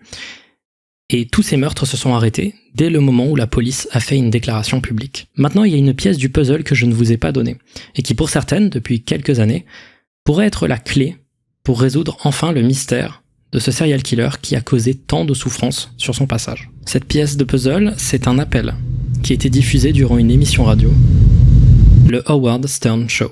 Alors, Howard Stern, c'est un individu que j'aurais probablement aimé ne pas connaître pendant un peu plus longtemps. C'est probablement le personnage le plus controversé de l'histoire de la radio américaine. Et ce mec, je ne l'aime pas du tout. Il s'est fait remarquer dès la fin des années 80 pour ses émissions radio au ton ultra libre, ultra provocateur et son humour incisif, sans limite, vulgaire et violent. Why are you different from other DJs? Why am I different from other DJs? Yeah. Because I fart on the air. What? I fart on the radio. N'hésitant jamais à tacler la NBC, la radio qui hébergeait son émission, jusqu'à ce qu'ils en aient marre. Et il a au cours du temps fait une quantité de trucs affreux. Genre au-delà des trucs auxquels on peut s'attendre avec ce pitch de base, du racisme, du sexisme, de l'homophobie et tout ce genre de trucs immondes, il a fait d'autres trucs. Il a joué avec les restes humains d'une femme décédée, membre de son émission radio morte d'une overdose quelques temps avant. Il a fait plusieurs segments immondes, notamment où il s'est demandé pourquoi les meurtriers de la tuerie de Columbine n'avaient pas eu des relations sexuelles avec les adolescentes sur qui ils ont tiré. Did those kids try to with any of the good-looking girls? They didn't even do that. At least if you're gonna go yourself and kill all the kids, like, why wouldn't you have some? Il a sexualisé les jumelles Olsen régulièrement quand elles étaient très mineures et a fait une émission horrible du nom de It's Just Wrong. Et je ne peux pas décrire le concept dans la vidéo, car c'est abominable. Voilà, c'est pire idée. Ce truc, c'est la pire idée. Bref, ce mec, même si aujourd'hui il a présenté ses excuses pour son comportement et a dit que la thérapie lui a fait comprendre l'horreur de celui-ci, ce mec, s'il n'était pas forcément aussi horrible que ses blagues, a causé une quantité de dégâts à la culture que vous ne pouvez pas imaginer. Il était extrêmement populaire aux USA et il était très apprécié. Et bien son show, le Howard Stern Show, où il poussait régulièrement les limites de l'acceptable, donnant parfois des émissions qui, je l'avoue, sont assez drôles et divertissantes, c'est un show qui a également donné plusieurs moments atroces, où des gens appelaient le standard téléphonique de l'émission pour pousser eux aussi les limites de l'acceptable. Et en 1997, il s'est passé un truc étrange. All right, I got a guy on the phone who claims he's been killing prostitutes and he's wondering why he's doing it. So maybe he thinks I have an answer. Is this Ed? L'appel commence un peu dans la hâte. Howard présente l'appelant comme un individu s'appelant Ed, diminutif d'Edward, ce à quoi celui-ci répond ceci. Ed? No, this isn't Ed. Oh. You haven't killed any prostitutes? No, I never said my name was Ed. Oh. Sorry. That's okay. What name do you use? You can call me Clay. Donc cet homme, se surnommant Clay, se présente comme un tueur qui aurait tué plusieurs prostituées. L'appel va constituer en Clay, répondant aux questions de l'équipe d'Howard Stern qui essaye de comprendre pourquoi il fait ce qu'il fait. Et c'est assez terrifiant de voir le calme dans lequel Clay répond aux questions. Okay, Clay, so what happened? How many prostitutes have you killed? 12. And you're wondering why you do it? I have a pretty good idea. Why? Did your mom you? Did your mom spank you? Was your mom a prostitute? No. Actually, nothing like that. I think I just do it for the sense of the power. L'appel va durer plus d'un quart d'heure. Et l'ambiance est vraiment pesante. La plupart des questions des animateurs sont assez nulles, essayant de savoir si Clay présente les traits associés aux serial killers exhibés lorsqu'ils étaient enfants, ceux de la triade McDonald, énurésie nocturne, meurtre et torture d'animaux et pyromanie. Et chose intéressante, Clay ne semble pas vraiment trop avoir exhibé ces traits lors de sa jeunesse. Did you used to kill small animals? No, I've killed a rat. Did you wet your bed when you were a young boy? No. Clay, au fur et à mesure de l'appel, rentre de plus en plus dans les détails, et on a l'impression que l'émission ne prend pas vraiment le truc au sérieux. And when you killed your first one, did you go in there knowing you were going to kill her, or it just sort of happened? I knew I really had it planned out. And then what, you strangled her? Once. How else did you kill him? Well, a few times, actually most times with a hammer. Are you a big fat mess, or are you like a fairly good-looking guy? Mais c'est comme si l'ambiance changeait au fur et à mesure. C'est comme si les présentateurs semblaient se rendre compte qu'il y avait une possibilité que ce soit vrai. Pour vous dire, à un moment, Howard Stern dit à Clay qu'il devrait donc se tuer, et Clay répond tout simplement qu'il ne peut pas le faire parce que sinon il raterait le prochain film Batman. On est à ce niveau-là de je m'en foutisme. Cet appel a refait surface il y a peu de temps sur internet.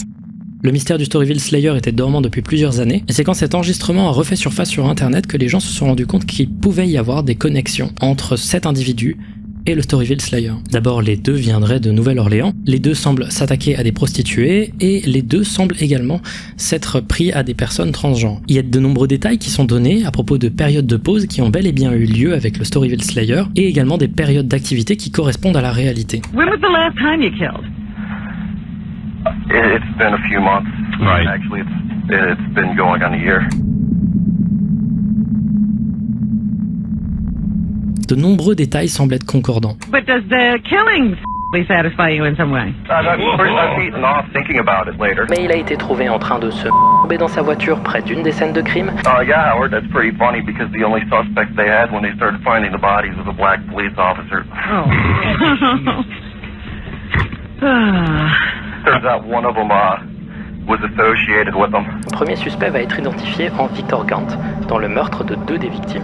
Victor Gant était un policier qui vivait en colocation avec Sharon Robinson. Et c'est des détails qui n'étaient pas encore disponibles à l'époque, à tel point que le FBI se serait rendu apparemment dans les locaux du Howard Stern Show pour saisir des cassettes de l'enregistrement de ce qui venait de se passer. Le problème, c'est que ce mystère n'a mené à vraiment pas grand chose.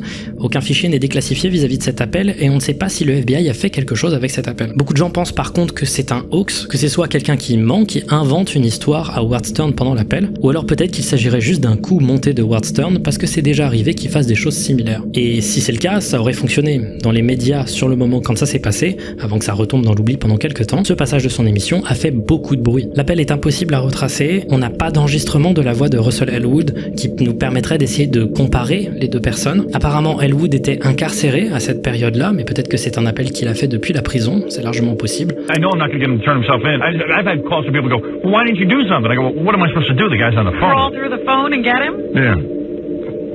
They were like, well, why don't you trace these calls? And I'm like, well, I don't have that equipment. Encore aujourd'hui, on ne sait pas si cet appel est bel et bien celui d'un serial killer, mais pour beaucoup, il s'agirait d'une pièce essentielle pour résoudre ce mystère. So there's no way I'm going to talk you into giving yourself up or anything, right? No.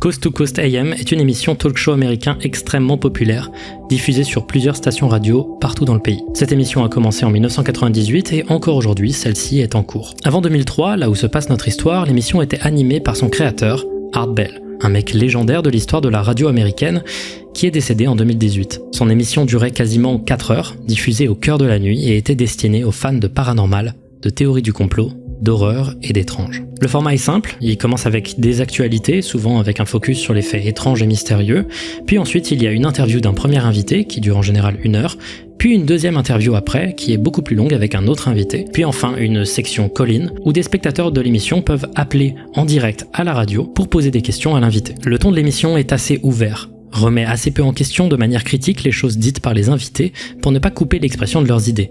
C'est très libre et ouvert, ce qui a des points positifs mais aussi négatifs, notamment quand les invités sont des théoriciens du complot. Néanmoins, parfois il y a des interviews qui peuvent être coupées court, soit parce que le sujet s'arrête vite et qu'il n'y a pas plus de choses à dire, soit parce que la personne interviewée est identifiée par le présentateur comme une personne qui ment, qui dit des choses fallacieuses ou qui sont éthiquement questionnables. Dans ces cas-là, l'émission se transforme en section d'appel géante, où les auditeurs viennent juste raconter leurs anecdotes et histoires, et c'est ce genre d'émission particulièrement que je trouve fascinante. Le truc, c'est qu'une émission de ce type est forcément à l'origine de plein de rumeurs, ou du moins à l'expansion de plusieurs sujets qui étaient de niche ou peu connus, surtout à une époque où Internet n'était pas aussi développé qu'aujourd'hui. Une émission en 1997 notamment sera à l'origine d'une légende urbaine lorsqu'un invité a appelé le show en se nommant Mel Waters. Celui-ci prétendait qu'à l'intérieur de son terrain, situé dans des coins ruraux de l'État de Washington, il y avait un trou d'une profondeur incommensurable. À la base, Mel et d'autres locaux jetaient à l'intérieur de ce trou des ordures de manière régulière, puis il a fini par se rendre compte que le trou ne se bouchait jamais. Il a fini par accrocher un poids à un fil de pêche afin d'estimer la profondeur de celui-ci. Il commence avec un seul fil, puis 2, puis 3, et en arrivant à la fin de ses fils de pêche, il avait atteint 24 km de profondeur. Et il n'avait toujours pas atteint le fond. Pour vous dire, le trou le plus profond jamais creusé par des humains ne fait que la moitié de la profondeur supposée du trou de Mel. Il continuera à parler de cet étrange trou avec Art Bell à la radio pendant 40 minutes, en donnant de plus en plus d'histoires étranges, comme celle d'un campagnard jetant son chien décédé dans le trou, avant de le voir plus tard vivant aux côtés d'un chasseur. Évidemment, cette histoire est un mythe. Le surnommé Mel's Hole n'a jamais été retrouvé, malgré des dizaines d'années de recherche, et une position géographique précise, certes grande, mais précise. Mais l'image du Mel's Hole est fascinante, et la rumeur est parfaite pour intriguer. C'est ce genre de choses que peut créer un show comme Coast to Coast AM quand celui-ci ouvre ses lignes aux auditeurs. Un moyen de propager des mythes de manière organique. Mais il y a une histoire liée à cette émission que je trouve fascinante. Une histoire qui, personnellement, m'a beaucoup marqué quand je me baladais encore sur des sites de creepypasta à l'époque. Et cette histoire, vous la connaissez peut-être. Elle a beaucoup fait le tour de YouTube dans les années 2010. Je parle du show du 11 septembre 1997. Ça fait bizarre d'avoir cette date extirpée de son contexte. Ça fait bizarre. L'émission en presque entier est disponible sur YouTube, dans sa seule archive existante, donnant en tout 2 heures d'émission au lieu des 4 habituelles. Il manque donc une portion de celle-ci. Good morning, good afternoon, good evening, whatever the case may be, in all 24 time zones covered now by this program. I'm Art Bell, and the program, of course, is Coast to Coast AM. L'émission commence tout à fait normalement, avec un premier segment dédié à une interview de 40 minutes d'un individu d'une précédente émission. Ça m'a permis de m'acclimater au style de l'émission et à l'ambiance de l'époque. Et j'étais sur le cul. Déjà, Art Bell balance 2-3 dingueries de temps en temps, qui te rappellent qu'on est bien quasiment 30 ans dans le passé, mais t'as aussi une idée plus claire du ton de l'émission qui m'a, au début de mon écoute, déstabilisé. Art Bell ne remet quasiment jamais en question son invité. Il le laisse parler de ses croyances entièrement librement, sans filtre, alors qu'en l'occurrence, ici, la personne invitée parle de son auto-guérison par la prière après qu'il ait fait une expérience de mort imminente. Il raconte pouvoir lire dans les pensées des gens, entendre les prières de tout le monde sur Terre et explique ne pas souhaiter être hospitalisé. We are powerful and mighty interconnected spiritual beings. We have greatness, we have destiny, and damn it, we have purpose.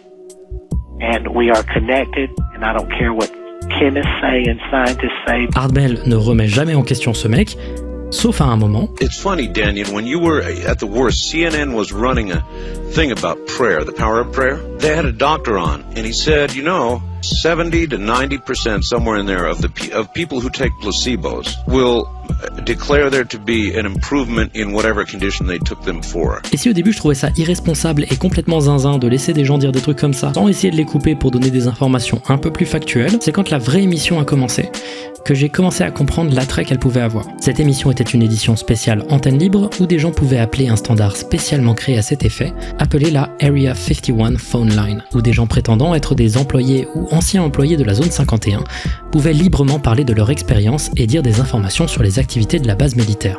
What is normally my first time caller line is now going to be an Area 51 employee singing line. We're going to be looking for people who either retired from Area 51 and can now talk, or people who presently work at Area 51 and wish to tell us what's going on up there, because we all have deep suspicions. Et c'est trop marrant à écouter. T'écoutes pendant des dizaines de minutes des gens qui inventent tout et n'importe quoi de manière complètement évidente, et tu peux voir Art Bell rentrer dans leur jeu, et c'est magique à écouter. C'est comme plusieurs micro-sessions de création d'univers de science-fiction qui s'enchaînent, et quand tu comprends que presque tout le monde sait que c'est du bullshit, ça devient très très rigolo. July of 1986. What occurred then, please? The culmination of the original plan. What plan? What plan? Whose plan? The Supreme Commandant. Par exemple, le premier à appeler le standard explique que la zone 51 a des êtres interdimensionnels d'une autre planète à l'intérieur qui ont changé le cours du temps de notre dimension pour reproduire les événements qui se seraient passés dans leur dimension sur Atlantide. Il aurait été instruit de le dire en tant qu'employé de la zone 51 pour préparer la population aux révélations qu'il venait de dire, qui seraient dites publiquement le 20 juillet 1998. Bon, raté, il semblerait que le discours ait été sacrément reporté dans le futur. L'émission est également en avance sur son temps parce qu'elle crée à plusieurs moments des petits moments d'interactivité avec les auditeurs en utilisant Internet, qui à l'époque était très peu répandu. Et ainsi, l'émission continue. Le deuxième qui appelle explique qu'il deviendra un employé de la zone 51 dans le futur et qu'il a juste voyagé dans le temps pour dire des trucs sur la base militaire, mais pas trop pour pas non plus créer trop de paradoxes. C'est vraiment marrant à écouter, mais parmi ces appels, il y en a un qui est devenu extrêmement connu, au point qu'il a fait de l'ombre à tous les autres. D'abord, j'aimerais préfacer tout ça en rappelant un peu ce que c'est la zone 51. C'est une zone militaire ultra secrète d'une superficie de 155 km², soit plus de 3 fois la superficie de Lyon, située dans le Nevada, aux États-Unis. Elle fait partie de la plus large zone de la Nellis Air Force Base, une zone interdite au public faisant à peu près la taille de la Suisse. Rentrer à l'intérieur de cette zone est interdit. Et essayer de vous en approcher un peu trop vous amènera une amende bien grasse ainsi qu'une arrestation. La zone 51 n'a été mentionnée dans des documents officiels par le gouvernement américain pour la première fois qu'à partir de 2013. Et avant ça, elle était le fantasme de tonnes de théoriciens du complot qui pensaient qu'une activité extraterrestre y avait lieu et que des tonnes d'ovnis y étaient stockés. Alors qu'en vrai, c'est beaucoup plus probable que cette zone ait été le théâtre juste d'essais d'aéronefs militaires secrets durant la guerre froide, comme le disent certains documents déclassifiés. Je précise ça car le secret autour de la zone 51 était très épais à l'époque, et les déclarations publiques du gouvernement à l'époque n'aidaient pas forcément à apaiser les théoriciens du complot. Des gens sont morts en essayant de s'en approcher avec un peu trop de force. Les militaires ne déconnent vraiment pas avec ça. Donc alors que l'émission continuait avec des appels parfois plus crédibles sur des anecdotes bizarres de documents secrets ou de bases militaires en dehors du territoire américain, un gars appelle complètement paniqué. On my Area 51 line, you're on the air. Hello. Hello, Art. Yes. Hi. I don't have a whole lot of time. La tension à la radio est beaucoup plus forte que d'habitude. L'ambiance rigolote d'avant s'arrête assez abruptement. A former employee. Former employee. I was let go on a medical discharge about a week ago, and I've kind of been running across the country. Oh man, I don't know where to start. They're gonna they'll triangulate on this position really soon. Art essaye de poser des questions, mais l'homme est tellement paniqué qu'il perd le contrôle et se met à crier. So you can't spend a lot of time on the phone. So give us something quick. Okay. Okay. What we're thinking of as aliens are they're extra dimensional beings that an earlier precursor of the space program made contact with. They are not what they claim to be. They have infiltrated a lot of aspects of the military establishment, particularly the Area 51. The disasters that are coming, the government knows about them, and there's a lot of safe areas in this world that they could begin moving the population to now, Aren't. But they're not doing anything. They are not. They want the major population centers wiped out so that the few that are left will be more easily controllable. Alors qu'il continue à parler, un événement va faire entrer cette émission dans l'histoire de la radio. Controllable. Discharged.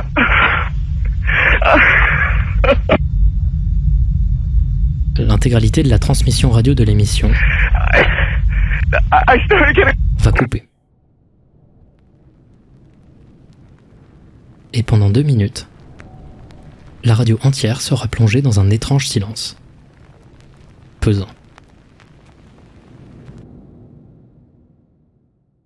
Well, this was certainly interesting. We are now on a backup system, everybody. The entire transmitting system by satellite went down here. Ok, ça remet en perspective l'intégralité du point de vue de l'émission. D'un coup, une couche de réel a été déversée et on sent Art Bell assez déstabilisé. I can't help but wonder if somebody zapped us in some way. Il est un peu perdu, ne sait pas vraiment pourquoi ça s'est passé et va choper les informations au cours de la soirée par des gens appelant pour savoir ce qu'il venait de se passer. On va l'appeler et il va demander combien de temps ça a été coupé et pour la plupart des gens, c'était coupé pendant plus de 2 minutes. How long was it before you got to hear audio again? About 2 minutes. 2 minutes. Les gens vont essayer de lui expliquer à quel moment de l'appel la coupure a eu lieu et on apprend donc qu'une partie de l'appel est perdue à jamais. Art Bell explique qu'après la coupure, l'homme s'est mis à pleurer encore plus fort, incontrôlablement. Et son appel se serait terminé par un hurlement de celui-ci, suivi d'un raccrochage au milieu de ce cri. Il faudra attendre un appel supplémentaire de quelqu'un lui expliquant qu'il était hors ligne pour qu'il passe sur un système de transmission d'urgence. Un autre appellera pour dire qu'il téléphonait depuis la ville de Kingman dans l'Arizona, relativement proche de la zone 51, et qu'au moment où l'émission a coupé, l'intégralité de ses lignes téléphoniques ont coupé également. I must admit, of all the times that it would go out, that was a pretty weird time. Ce phénomène a beaucoup déchaîné les passions, et ce pour les mêmes raisons que le Crying Radio Man, dont on a pu parler il y a quelques minutes. C'est-à-dire que le sujet a été expliqué très rapidement, mais qu'énormément de questions restent en suspens, suffisamment pour que ça reste un mystère encore actif aujourd'hui. En effet, en 1998, pendant une émission à ligne ouverte, un individu va appeler Art Bell pour dire que c'était lui, le désormais appelé Area 51 Caller. Everybody, I am the Area 51 caller. You claim you're the Area 51? I am the man. Art Bell va lui demander de corroborer sa déclaration et l'homme va imiter à la perfection l'appel. I don't want you to ask me to do this. If I start doing that guy, Le gars derrière l'appel serait du coup un certain Brian J.L. Glass, un Américain, auteur de comics, qui à de nombreuses reprises refera la voix qu'il a fait pendant l'appel. Et souvent il le fera pour le tourner en dérision. Si ça a bien l'air d'être lui, genre pour moi il n'y a pas de doute, c'est vraiment sa voix, il y a quand même des gens qui ont du mal à le croire. Mais bon, ça m'a l'air d'être une assez bonne explication de ce qui s'est passé ce jour-là. Mais le problème c'est que même si du coup tout est expliqué, pourquoi il y a eu une déconnexion ? C'est un truc, selon Art Bell, qui arrive très très rarement, et la coïncidence est d'autant plus frappante. On peut dire que c'est probablement un coup monté de Coast to Coast AM pour faire de la publicité, mais Art Bell n'avait pas besoin de ce genre de com. Le mec était super connu à l'époque, et une déconnexion de 2 minutes du signal de radio, c'est un risque monstrueux. De nombreux spectateurs auraient juste abandonné.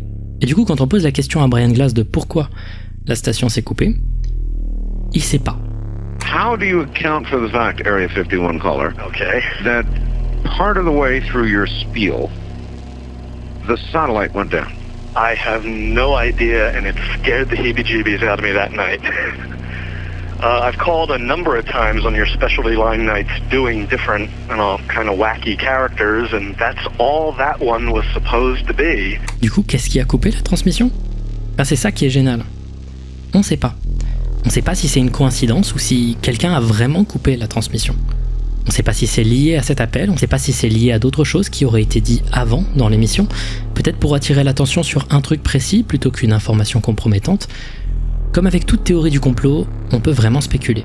La théorie la plus probable, c'est la coupure, une coïncidence. Mais dans les faits, c'est une coïncidence incroyable. Du coup, aujourd'hui, on n'a pas vraiment d'explication. Tout ce qu'on peut faire, c'est imaginer. Perhaps, if you're really what you say you are, you created the reality of the rest of the situation and took down my satellite. That scares the heebie-jeebies out of me because it means that what I was saying was somehow correct. Bon, en vrai, soyons sérieux, c'est clairement une coïncidence, mais ça fait peur quand même. Pour cette dernière partie de la vidéo, j'aimerais parler de la question fascinante des intrusions de signal, des piratages radio ou plus généralement de ce qu'on appelle des hijacks. Pirater une station radio, c'est-à-dire transmettre sur une fréquence déjà allouée sans autorisation, souvent pendant que la station diffuse déjà son signal, c'est illégal et c'est très dangereux. C'est en soi pas difficile à faire. au juste du matériel, qui coûte souvent très cher et qui n'est certes pas facile à avoir, et arriver à transmettre un signal plus puissant sur la même fréquence que la station qu'on veut pirater.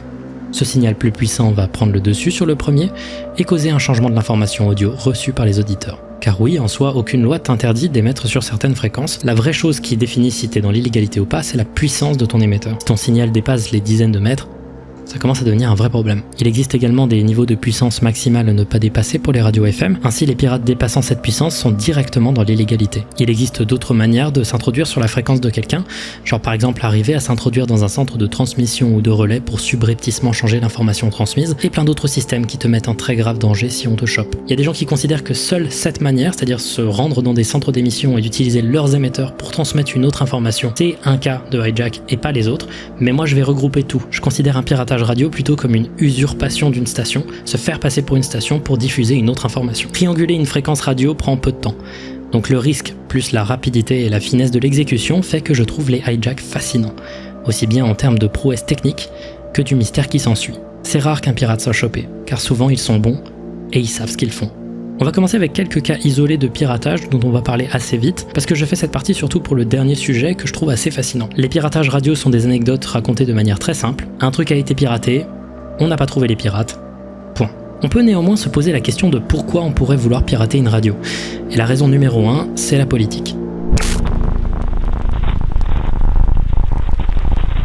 Les seuls cas d'arrestation de pirates radio que j'ai pu trouver, c'est des cas qui sont dans des pays étrangers, souvent des pays assez autoritaires, où des groupes dissidents piratent des radios nationales à des fins politiques. La plupart des stations pirates également, donc des radios illégales mais ne s'immisçant pas dans les fréquences d'autres personnes, sont aussi utilisées à ces fins. On peut trouver quelques exemples intéressants qui ont été documentés et qui se passent dans des pays occidentaux. Par exemple, autour de 2017, peu après l'élection de Donald Trump et à quelques jours de son inauguration, il y a eu une série de hijacks de stations radio, notamment WFBS FM, une radio locale de Salem en Caroline du Sud, qui ont été coupés dans leur signal pour jouer en boucle FDT, F Donald Trump, un morceau de YG. Le morceau en question est un morceau de rap qui avait à l'époque un gros poids culturel et une grosse importance, notamment pour les populations qui étaient ciblées par les mesures qui étaient annoncées par la présidence de Trump. La plupart des radios ont effectué des messages sur les réseaux ce jour-là pour annoncer que cette diffusion était un piratage et que les radios ne prenaient pas de position politique. Et dans le même style, mais avec un message inverse, la radio sportive WWEI-FM, opérant dans le Massachusetts vers la ville de Springfield, a été hackée durant les élections présidentielles de 2020 autour de la ville de Warren avec un message d'une voix chuchotant en boucle « Don't be a chump, vote for Trump ». Qu'on pourrait traduire en « Ne soyez pas idiots, votez pour Trump ». C'est un slogan qui avait été utilisé par quelques partisans de Trump à un moment. Apparemment, le hijack a duré, uniquement dans la ville de Warren, plusieurs jours où cette phrase était répétée en boucle. Ça s'est arrêté à un moment et le responsable n'a jamais été trouvé, et toute tentative de contacter l'autorité des communications américaines, la FCC, a échoué. Ce type de piratage radio, motivé aussi évidemment par la politique, c'est intéressant, mais pas très longtemps quoi. Moi ce qui m'intéresse, c'est les hijacks qui sont plus rigolos et plus bizarres quoi. Par exemple, en 2016, il s'est passé un truc très drôle.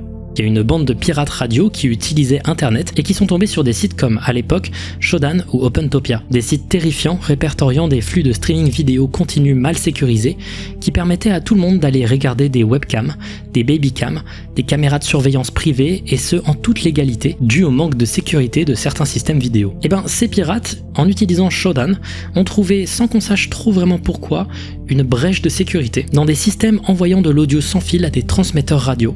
Et ils pouvaient donc facilement pirater ces systèmes pour envoyer à des transmetteurs radio publics ce qu'ils voulaient. Donc c'est ainsi que sur 4 radios américaines officielles, dont la station radio de country KXAX, les auditeurs ont pu écouter sans cut 90 minutes d'un podcast furry ouvertement fétichiste, niche et explicite. Voilà, je trouve ça très très drôle. C'est ce genre de piratage que j'aime fort. Les piratages qui font faire des messages d'excuses lunaires de la part des stations radio. Le podcast furry en question, c'était un truc qui s'appelait le Furcast, qui n'existe plus aujourd'hui, et ils ne sont pas du tout à l'origine de ce piratage. Et ils étaient d'ailleurs plutôt énervés qu'un contenu niche destiné uniquement à quelques personnes précises ait été diffusé en grande envergure. Et il y en a des tonnes des anecdotes de ce type, et je suis pour le coup très client de ce genre d'histoire. Notamment par exemple des anecdotes de gens qui mettent des morceaux sur la branlette sur des radios locales. J'adore. Vraiment j'adore, mais il y a une histoire de piratage que je trouve fascinante, et je pense que c'est mon histoire préférée de la vidéo. Car le mystère autour de cette histoire est épais. Probablement la légende urbaine la plus étrange de la radiophonie. Un truc qui sonne comme une histoire fausse aux premiers abords, mais qui se complique plus on fait des recherches. Parlons du cas simple à expliquer mais difficile à oublier, du hijack de WKCR-FM. Le 2 mars 2013, sur le board paranormal de 4chan, un individu anonyme ouvre un thread qui va ouvrir une énorme légende urbaine. Voilà un fichier audio flippant qui m'a toujours intrigué. Autour de 1994-1995 environ, le moment où je l'ai enregistré à la radio, je me suis dit que je ne ferais jamais une copie de la cassette, qui m'avait beaucoup trop effrayé. Mais ça fait 16 ans qu'elle est au fond d'un tiroir de mon bureau et qu'elle me trotte dans la tête. Et maintenant, je suis juste curieux. Autour de 1995, j'avais à peu près 15 ans. J'avais l'habitude de rester éveillé jusqu'à tard la nuit dans ma chambre, en enregistrant la radio sur une boombox avec un enregistreur cassette intégré. Je me baladais sur les stations, et dès que j'entendais quelque chose d'intéressant, j'appuyais sur « Enregistrer » pendant un petit moment, puis je passais à autre chose. Une nuit, je suis tombé sur ça. Je ne pense pas que c'était le début de la transmission, mais j'en ai enregistré une grosse partie. À la fin de l'enregistrement, l'animateur dit que la station que j'écoutais était WKCR 89,9 FM à New York. Je vous donne toute l'histoire mot pour mot telle qu'elle a été dite par l'utilisateur, tout simplement parce qu'à l'époque, c'était tout ce qu'on avait comme contexte. Un post 4chan un peu cryptique et une vidéo sur YouTube, par une chaîne qui ne possède qu'une seule vidéo, aux commentaires désactivés intitulée The Old Tape, avec juste un audio et une image d'illustration un peu flippante, quoique un peu cliché. Sur le moment, on dirait vraiment juste que c'est du bullshit, une creepypasta à la con. Mais c'est plus compliqué que ça, vous allez voir. Écoutons donc cet enregistrement de ce qui serait un piratage quasiment inconnu de la station radio WKCR-FM. L'audio commence avec une sorte de musique un peu calme et jazzy. Au bout de 8 secondes, l'audio est coupé et on peut entendre une sorte de musique classique.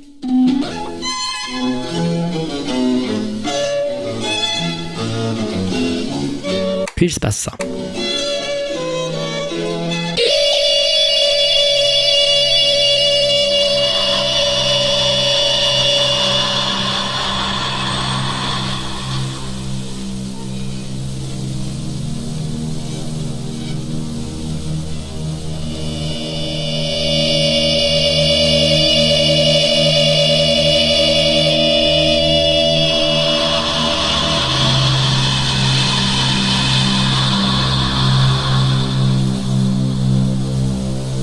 Ce son est horrible, je trouve. Et si vous le reconnaissez, sachez que c'est de là qu'il provient. L'audio continue avec des bruits de respiration bruyants.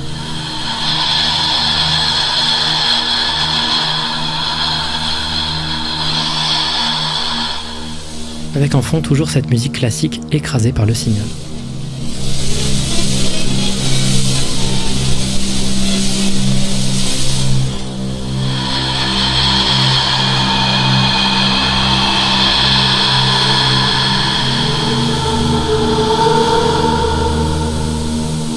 Puis une sorte de bruit de cloche accompagné de voix arrive.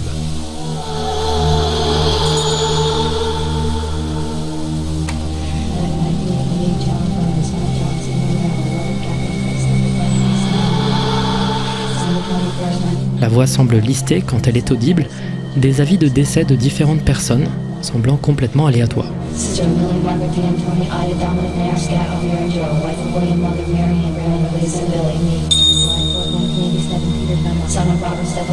À la fin de chacun de ces avis de décès, ce bruit de cloche résonne, sans forcément trop d'explications.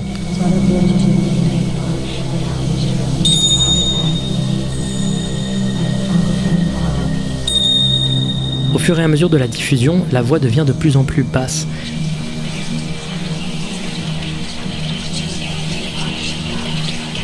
Se mêlant en cette sorte d'infinie récitation chuchotée, s'effondrant dans des échos perpétuels.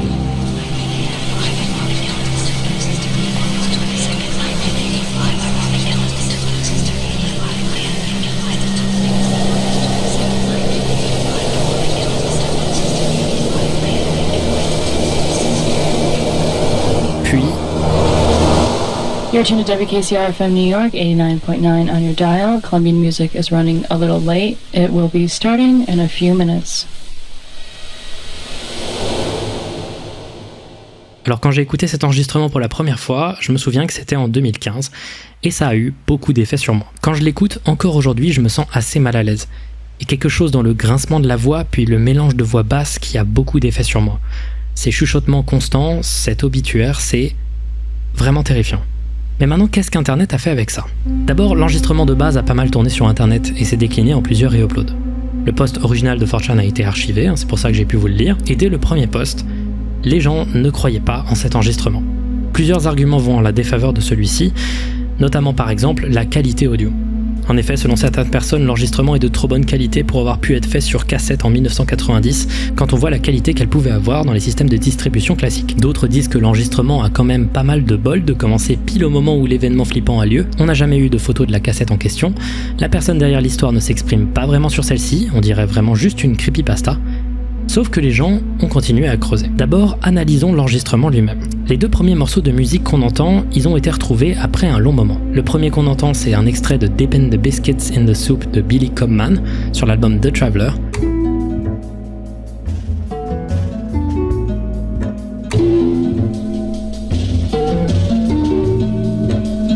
Un album datant de 1993 de jazz fusion, donc parfaitement le style de musique que pouvait diffuser la station WKCR FM à l'époque, et en plus de ça c'est parfaitement la bonne période pour que ce morceau soit contemporain au moment présumé de l'enregistrement. La musique avec les violons qui coupent la transmission, c'est The Golden Sonata par Henry Purcell, un morceau de musique classique du XVIIe siècle.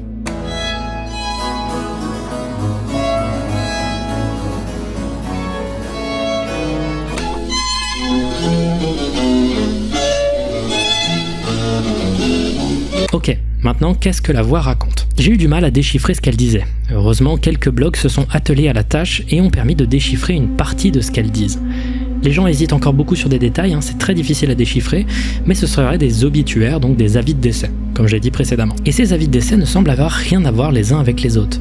On a par exemple Frank Oppenheimer, frère de Robert Oppenheimer, que vous connaissez maintenant grâce au film, mais on a aussi des gens introuvables, par exemple Irene McGillis-Tullio, dont on donne d'ailleurs tous les membres de la famille, qui est décédée le 22 août 1985, selon la voix de l'enregistrement. D'autres sont trouvables sur internet, mais ne sont pas spécialement connus, comme Barry Valentino, mort durant la de Lockerbie, un à la bombe dans un avion. Quasiment systématiquement, la voix qui lit les avis de décès précise à la fin les liens d'amitié qu'elle a avec les personnes qui sont décédées ou des connaissances des personnes qui sont décédées. C'est quasiment tout le temps dit en disant « my friend » ou en disant de qui ces personnes ou leur entourage seraient amis. Encore maintenant, on ne sait pas à quoi ça sert, cette partie-là de l'enregistrement. On ne sait pas pourquoi il y a ces avis de décès qui sont donnés et on ne sait pas quel est le lien entre chacun.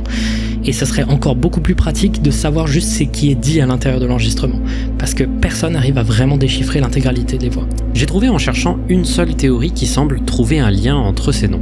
Cette théorie expliquerait que, à l'exception de Frank Oppenheimer, la plupart des gens listés sont morts dans des crashs d'avions, ou alors dans des explosions. Le fait de citer Frank Oppenheimer en premier serait une allusion au fait que son frère est le père de la bombe atomique. La théorie dirait que le hack a été fait par une personne conspirationniste qui lit les avis de décès de nombreuses personnes mortes dans des attaques à la bombe qui sont spéculées d'avoir été réalisées par le gouvernement américain lui-même. Le truc de cette théorie, c'est qu'elle part du principe que les gens listés sont morts dans des crashs d'avion, mais le truc c'est qu'il n'y en a vraiment qu'une seule des personnes qui a été confirmée comme étant morte durant un crash d'avion, visiblement de ce que j'ai pu trouver. Elle part juste du principe, c'est de la spéculation. La théorie a visiblement plein de trous et pas mal de gens ont trouvé des défauts dans celle-ci, mais c'est une des seules qui semble arriver à tisser un lien entre la plupart des noms. À ce moment-là, les gens vont se ranger en deux camps. Il va y avoir ceux qui pensent que c'est un fake et ceux qui pensent que cet enregistrement est bien réel.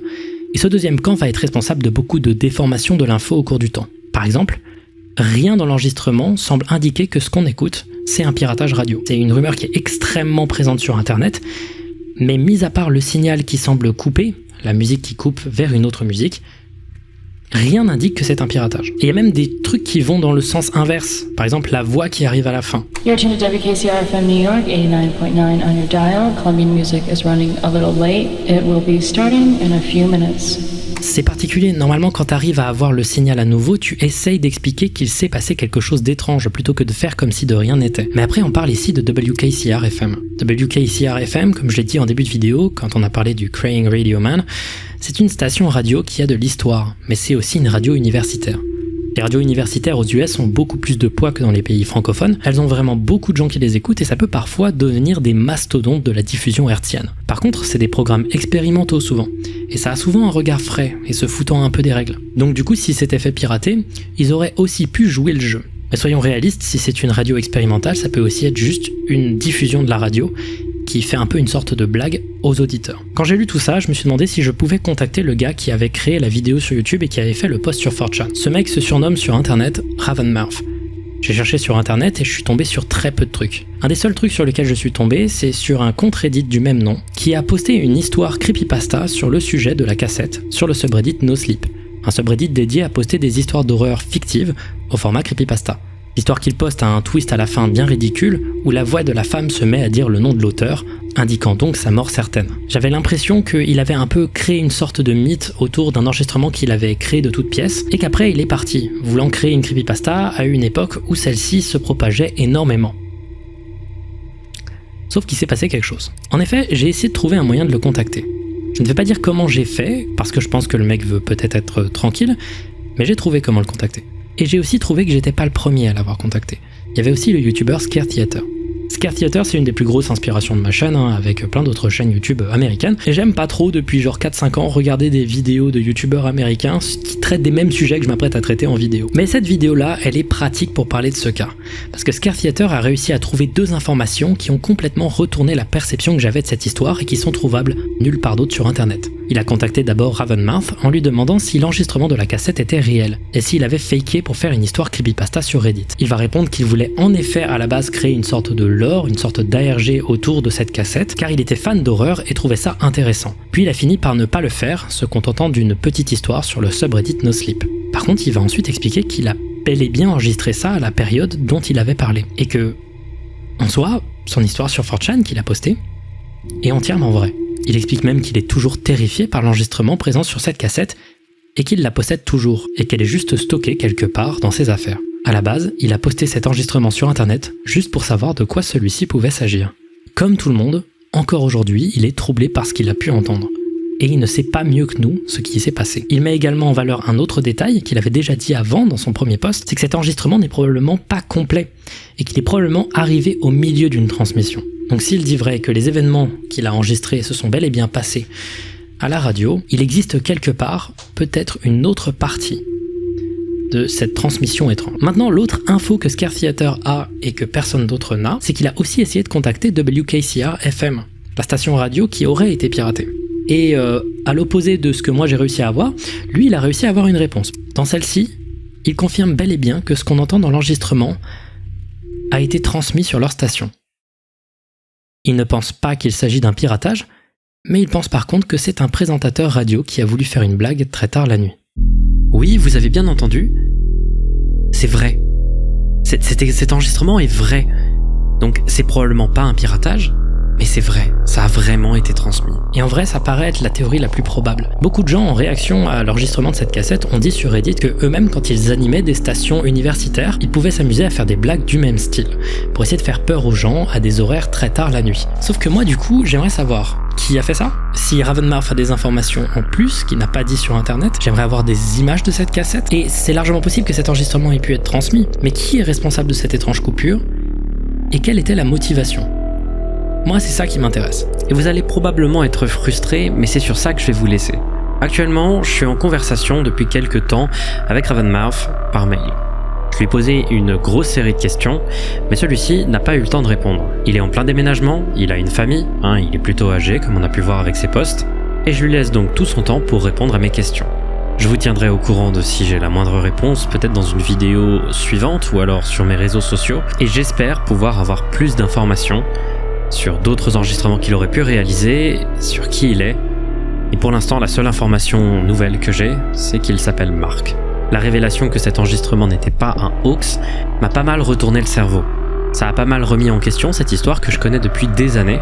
Et le pire, c'est qu'en faisant des recherches, au fur et à mesure du temps, j'ai pu trouver d'autres personnes qui disaient que WKCR FM leur avait confirmé que cet enregistrement venait bel et bien de leur station radio.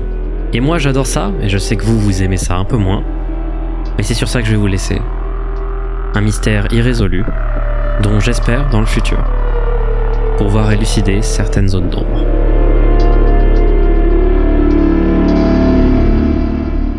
Ce voyage dans la radio m'a énormément fasciné. Je sais pas si vous avez remarqué, mais j'ai beaucoup connecté avec les histoires que j'ai pu vous raconter et j'ai vraiment fait une grosse immersion comme j'en avais rarement fait à l'intérieur de ces sujets. J'ai acheté une radio. Mais je me suis rendu compte de plusieurs choses intéressantes. D'abord, pourquoi c'est aussi efficace sur moi et pourquoi c'est aussi efficace sur beaucoup de gens. L'espèce humaine, sensoriellement, est beaucoup plus centrée sur la vision que tous les autres stimuli. C'est l'information sensorielle que notre cerveau arrive le mieux à retranscrire. Et du coup, ça peut paraître contre-intuitif que l'horreur sonore soit aussi efficace, voire même plus efficace que l'horreur visuelle. Mais en vrai, quand on réfléchit un tout petit peu, ça fait sens. L'horreur sonore nous prive de la vision, mais ne nous prive pas de l'espace et du temps présent. Ce qui fait que notre cerveau, plutôt que de voir la menace, va essayer de se l'imaginer. Et à la radio, tous les sons étranges que l'on peut entendre et qu'on avait pu traiter dans les stations de nombre dans le précédent épisode, notre cerveau sait pas vraiment quelle image associer à ça. Et c'est peut-être pour ça que ça nous déstabilise autant. Et si tu rajoutes le poids qu'a la radio aujourd'hui, c'est-à-dire ce poids officiel, ce poids du média de l'information officielle, toute déviation vers quelque chose de différent et de plus étrange va paraître toujours beaucoup plus menaçant. Et je ne comprends pas pourquoi il n'y a pas plus de choses. C'est un truc qui m'a beaucoup frustré en faisant les recherches pour cette vidéo. De base, je voulais juste parler des sujets les plus connus, et finalement j'ai parlé un peu de tout ce qu'il y a. Il reste quelques mystères de la radio dont j'ai pas parlé, parce que je trouvais qu'ils rentraient pas dans le rythme de la vidéo, mais j'ai vraiment donné ce que j'ai trouvé, quoi, pour la plupart. Et je ne pense pas qu'il y a si peu d'histoires horrifiques sur la radio. Je pense juste que la plupart n'est pas archivée, parce que la radio est moins écoutée aujourd'hui que d'autres médias. J'aimerais bien voir, moi, des stations radio qui expérimentent et qui font des trucs chelous, qui font des hoax flippants et qui essayent de démarrer des histoires d'horreur, parce que ça peut être une bonne manière de revitaliser la radio qui est de moins en moins écoutée au cours du temps. Et je trouve ça triste que ce soit également dû à des réglementations qui empêchent forcément ces types d'expérimentations. Ma conclusion, elle est un peu dommage, mais j'ai eu l'impression du coup en faisant cette vidéo que tout autour de la radio faisait son maximum pour l'empêcher de prendre des risques. Parce que l'un des trucs qui a le plus fonctionné sur moi de toutes les histoires que j'ai racontées ici, c'est possiblement un truc qui est juste une blague qui a été fait à la radio. Cette légende autour du piratage de la radio de WKCR-FM est tellement bien présentée qu'aujourd'hui elle a revitalisé un peu cette station radio. Elle existe dans la tête des gens. Des gens entendent cette station et voient ce que c'est, notamment grâce à ça. Je suis persuadé qu'il y a des choses incroyables qu'on peut faire avec ce médium. Et peut-être des choses qui se sont passées et dont on n'a pas entendu parler. J'espère que ces deux vidéos que j'ai réalisées, ces deux findings, vous feront vous rendre compte d'à quel point les télécommunications en général, c'est un domaine fou. C'est incroyable qu'on arrive à transmettre des informations juste à travers des ondes dans l'air. C'est un truc de fou. Et ce qu'on arrive à en faire aujourd'hui pourrait être encore plus incroyable. Ça me permet aussi de vous annoncer, la télévision aussi c'est intéressant. Et on aura des choses à dire. Ce sera pas pour tout de suite, mais ce sera dans un findings plus tard. Voilà, c'est la fin de ce findings, j'avais oublié de filmer une outro, donc du coup je la fais ici. Merci beaucoup d'avoir regardé ces deux vidéos, elles ont demandé une quantité de taf que je n'avais encore rarement vu. Le finding 100 c'était une grosse quantité de taf par exemple, mais c'était beaucoup étalé dans le temps. J'ai mis plusieurs années à faire le finding 100. Là, c'était étalé sur 2 mois et 2 mois et demi, quoi. J'ai vraiment hâte de vous voir à la tournée. J'ai vraiment hâte. J'ai vraiment hâte de vous voir. Donc vraiment, allez prendre des places, etc. Toutes les dates, les liens de la billetterie dans la description. Particulièrement au Bikini à Toulouse, les gars. Il y a 1500 places, un truc de fou furieux, là. Trabendo, pareil, à Paris. J'ai hâte de vous voir, là. C'est très bientôt, là. C'est dans moins d'un mois, là. Et allez aussi écouter mon album, hein, si vous savez pas, je fais de la musique, sous différents pseudonymes, mais sous le pseudonyme Feldup. Vous pouvez aller sur Spotify pour écouter ma musique, hein, ça, j'espère que ça vous plaira. Là, j'enregistre ça, normalement, l'épisode sort le lendemain ou le même jour, hein, il est 3h du mat, et j'ai vu les réactions au premier épisode et j'ai été extrêmement touché de voir à quel point vous avez adoré cet épisode. Merci beaucoup, voilà, merci beaucoup, et ça fait plaisir pour la suite, et ça donne envie de se donner autant de mal pour les prochaines vidéos. Merci beaucoup et à la prochaine.